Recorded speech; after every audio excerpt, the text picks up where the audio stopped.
आज Doubtnut app download करें। Doubtnut पर अपने सभी गणित, रसायन विज्ञान, भौतिक विज्ञान और जीव विज्ञान के डाउट्स का करो सफाया। बस प्रश्न की फोटो खींचो, एक ही प्रश्न को क्रॉप करो और तुरंत वीडियो सोल्यूशन पाओ। अभी डाउनलोड करें। दोस्तों, आपके सामने एक प्रश्न है कि समांतर चतुर्भुज ABCD में बिंदु P DC का मध्य बिंदु है तथा AC पर कोई बिंदु Q इस प्रकार स्थित है कि CQ जो है वो 1/4 AC के बराबर है। यदि PQ BC को R बिंदु पर प्रतिच्छेद करे तो सिद्ध करें कि R BC का मध्य बिंदु होगा। और ये हमारे सामने समांतर चतुर्भुज दिया हुआ है AB, ये CD है, यहाँ पर R मध्य बिंदु है, ये P मध्य बिंदु है और PQ ये CQ है जो कि दिया हुआ है AC के 1/4 है। तो चलिए हम वहाँ पर बना लेते हैं एक समांतर चतुर्भुज। ये देखिए एक समांतर चतुर्भुज जैसा कि प्रश्न में दिया गया है, ये ठीक है। और ये हमारी विकर्ण रेखा है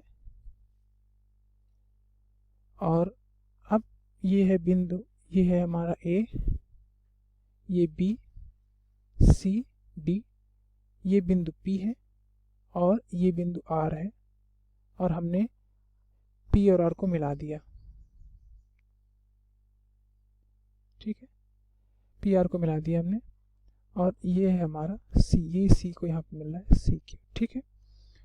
देखो दोस्तों, हम एक रचना कर देते हैं। इस तरह के प्रश्न में दोस्तों हमें रचना करना जरूरी होता है कि हम इसको सिद्ध कर लें कि हाँ ये मध्य बिंदु थ्योरम इसमें लग सकती है। तो हमने D को B से मिला दिया। अब देखो यहाँ से प्रश्न में क्या दिया गया है। सबसे पहले तो ये दिया गया है कि DP और PC बराबर होंगे, ठीक है। CR और RB बराबर है और ये भी दिया गया है कि जो CQ है वो AC का 1/8। अब देखिए जो DB विकर्ण है, DB क्या है, विकर्ण है ना, तो इसका मतलब क्या होगा, समांतर चतुर्भुज के विकर्ण एक दूसरे को प्रतिच्छेद करते हैं, है ना। तो इसका मतलब अगर DB विकर्ण है, ठीक, इस स्थिति में क्या होगा कि ये जो यहाँ पर OC है वो OA के बराबर होगा, OC बराबर OA हो जाएगा, है ना। और OC धन OA ये किसके बराबर है, AC के बराबर है ना। और AC को क्या लिख सकते हैं हम, क्योंकि AC बराबर 4CQ दिया हुआ, तो क्या लिख सकते हैं, OC धन OA बराबर हो जाएगा 4CQ के, है ना। तो OC बराबर OA है तो क्या लिख सकते हैं, 2OC बराबर 4CQ।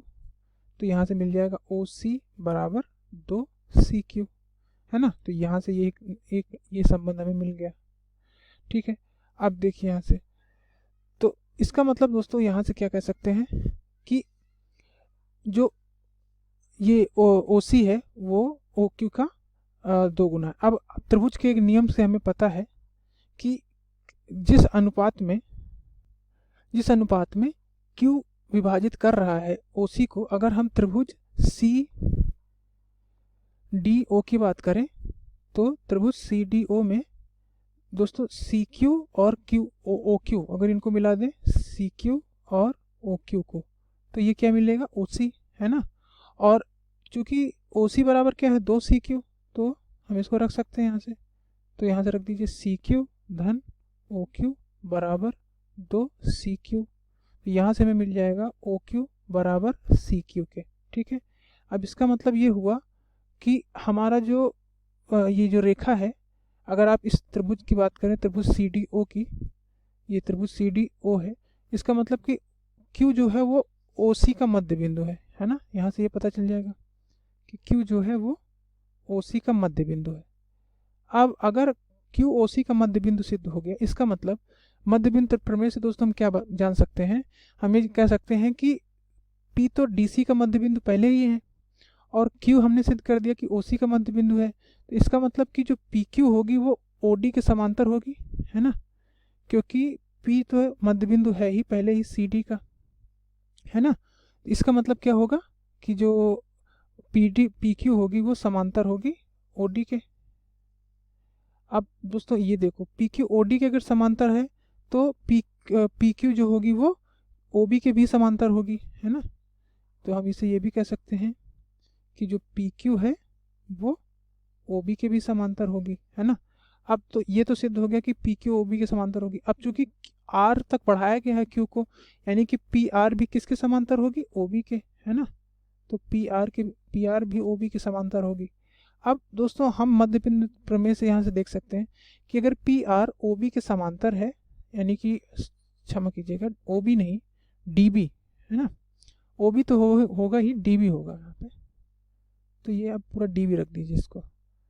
तो पी क्यू समांतर होगा डी बी के, या पी आर समांतर होगा डी बी के।